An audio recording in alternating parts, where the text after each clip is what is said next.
Guys, I thought I would retell the story of what led to the Ukraine war.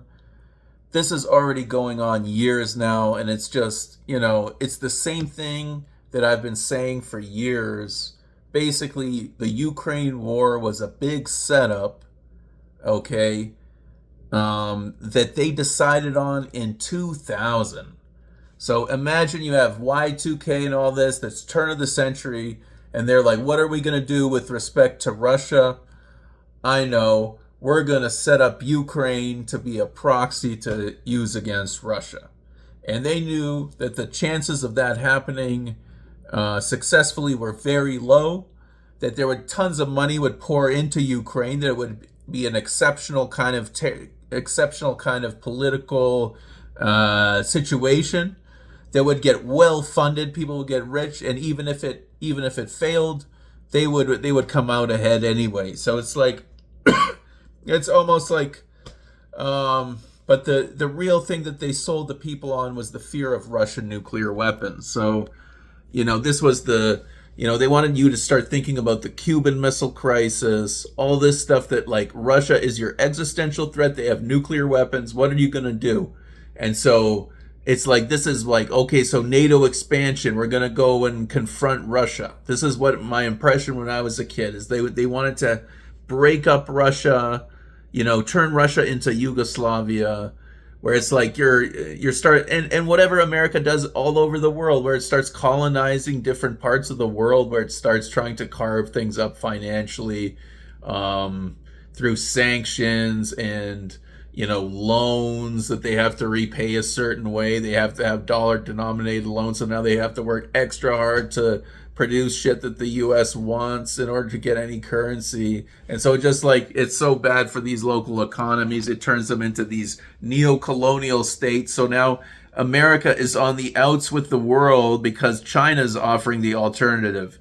They have better terms. They're going to take them out of colonialism. The Chinese were under the boot.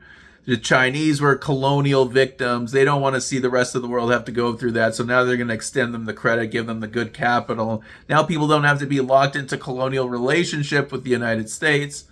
And that's, the US is having to totally rethink how is it going to do business now if it doesn't have colonies in the world, if it can't project its power into the world. So it's throwing temper tantrums all over the world. So what America does obviously is build a longer term bridge to China, the other superpower, and be like, look, this is going to require a lot of energy to do what we're going to do. We're going to cut down on military spending. It's very expensive. I changed my mind. $1.5 trillion, that's a lot of money. Imagine if we spent 500 billion. We have submarines with nuclear weapons. What else do we need? We can annihilate the world as it is. There's no we don't need the extra spending. We're not that suspicious of the world. We're more suspicious of a world not being taken care of, that we have nations that are violent, that are seeking to do destruction on the rest of the world because they're poor. Why are they poor? Because we had them as neo-colonies.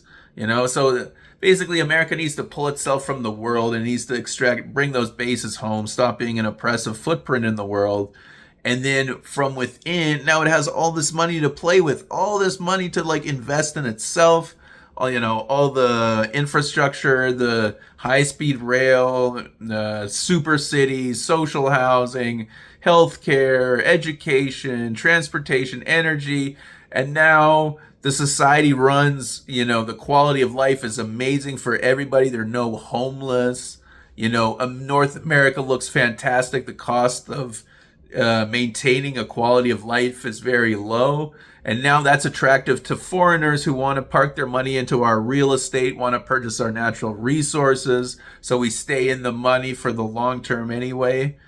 So we don't have to fret. We don't have to go shaking down the world. We have the natural resources. We have the real estate. That's what North America's advantage. We have to stay in positive relations with the world, work on that advantage. And now we have these guys chomping at the bit. They want their military industrial complex money. No, we give you the space industrial complex money for $1.5 trillion. Now go build stuff into space that the world will like. That you're building asteroid defense. You're going to start mining in space. All that money you're going to get from all those minerals in the asteroids. You're going to start building hotels in space with that shit.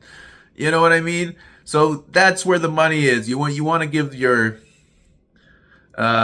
military industrial complex a retool into the space industrial complex, because that's really the future. And then America's much more agreeable with the world. We're going to attract so much more money. We can start borrowing the technology from the Chinese because we're on good terms, et cetera, et cetera. It doesn't have to be drama. And now we have a global government that we're funding.